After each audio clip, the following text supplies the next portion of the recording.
Number 8, cause the registration of all firearms so that you can eventually confiscate them.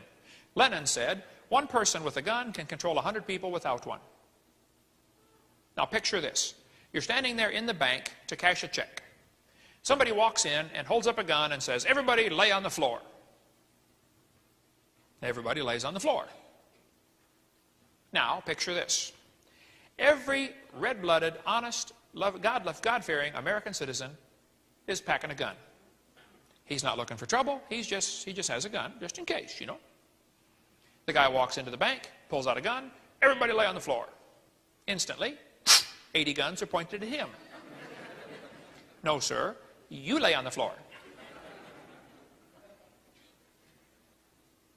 Gun control is not about guns, it's about control. Every dictator has wanted gun control. Lenin wanted it, Stalin wanted it, Hitler wanted it. See, the one who has the gun is in control, and this goes back to the ye shall be as gods. You know, you are the boss. Goes right back to that, folks, okay? Don Boys, good friend of mine, said gun control is not about guns, but control. Don said, you might be a liberal if you don't trust honest Americans with automatic weapons, but you do trust the government with them. You might be a liberal if you think guns are the cause of crime, but you don't think matches are the cause of arson. You might be a liberal if you think death penalty is government-sanctioned killing, but you don't think a prison sentence is government-sanctioned kidnapping. I like this guy's thinking, okay? Our founding fathers gave us the Second Amendment, which says, a well-regulated militia being necessary to the security of a free state, the right of the people to keep and bear arms shall not be infringed. They gave us a Second Amendment so we could protect ourselves in case the government went bad. That's what it's for.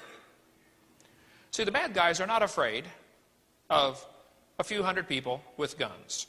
But if everybody's armed, it's going to be hard to take over a country if they know everybody's armed. Now, I told you in the other session that a lot of animals that eat grass have horns. You don't need horns to eat grass. You need horns as an education tool to educate the lion to stay off your back so you can eat the grass. That's what the horns are for, right? If the Lions held a conference to outlaw horns on animals, they said it was dangerous to allow these untrained animals to have such dangerous weapons. They cited several examples where some animals had been accidentally been harmed by horns. You know, I bet if the Lions could vote, they would vote that nobody should be allowed to have horns, wouldn't they? I bet they would. That's what happened when the guys got shot in Colorado. Liberal news media right away jumped on the gun control issue, and we covered all that earlier. And the issue is not about guns, folks. The real issue is, should we have public schools, okay? Should we teach those kids evolution? And that's what happened in Colorado, okay? Hitler said, at least this is one quote I've not been able to prove, but I've had several folks tell me it's true, but I can't find it yet. He said, this year will go down in history. For the first time, a civilized nation had full gun registration. Our streets will be safer, our police more efficient, and the world will follow our lead into the future. Janet Reno said gun registration is not enough. Waiting periods are only a step. Registration is only a step. The prohibition of private firearms is the goal. Ohio Senator Metzenbaum said, what good does it do to ban some guns? All guns should be banned. Sarah Brady of the Brady Bill said, our task of creating a socialist America can only succeed when those who would resist have been totally disarmed.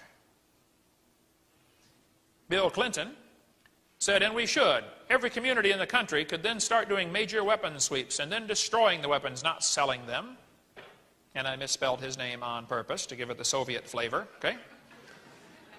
But you know, in the first 12 months after gun owners in Australia were forced to surrender 640,000 guns to the government, they destroyed them. The program cost the government $500 million. Well, after that happened, in the first 12 months, homicides nationwide were up 3.2%. Assaults went up 8.6%. Armed robberies went up 44%. In the state of Victoria, homicides with firearms are up 300%. Figures over the previous 25 years show a steady decrease in armed robbery with firearms. There's also been a dramatic increase in break-ins and assaults of the elderly. In 1911, Turkey established gun control. Later, 1.5 million Armenians, unable to defend themselves, were slaughtered. In 1929, the Soviet Union established gun control, and for the next 30 years, 20 million dissidents, unable to defend themselves, were rounded up and slaughtered. 1938, Nazi gun control said Jews are prohibited from carrying firearms and ammunition. They established gun control in 1938, and for the next 6 years, at least 13 million Jews and others were rounded up and exterminated because they were unable to defend themselves. Okay? China established gun control in 1935, and for the next 10 years, 20 million political dissidents unable to defend themselves were exterminated. Guatemala established gun control in 1964.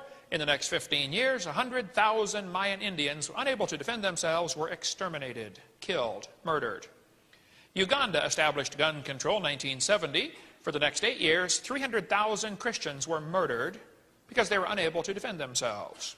Cambodia established gun control in 1956, and from 75 to 77, 1 million educated people, maybe more, unable to defend themselves, were rounded up and exterminated.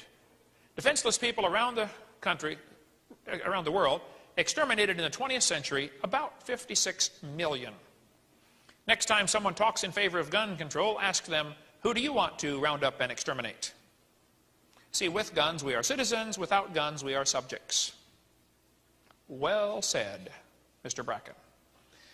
In 1982, the town of Kennesaw, Georgia, passed a law requiring all able adults, except convicts or conscientious objectors, to have a gun. You had to have a gun in Kennesaw, Georgia.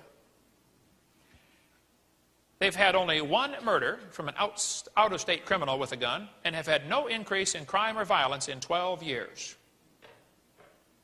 I mean, if you're a criminal, you're going to go to a place like that? One of the major chains like AutoZone, it wasn't AutoZone, but one of the major auto parts chains, the government, their leader said, we're going to have a rule, no guns allowed in our stores. So they sent out a memo, everybody post a note on your store, no guns allowed. What does that say to a criminal? Rob me. Isn't that what it says?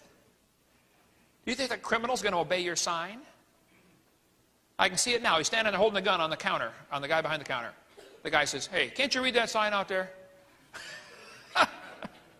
Hello? The plan is very simple. You create a crisis, like blow up the Reichstag, like Hitler did, or blow up the Muir building, like our government did, to get people to accept your solution, which is more anti-terrorist laws and gun control. And if you think Timothy McVeigh blew up the Oklahoma City building, you are really duped. Okay? A long story behind that. The communist definition of peace is the absence of resistance.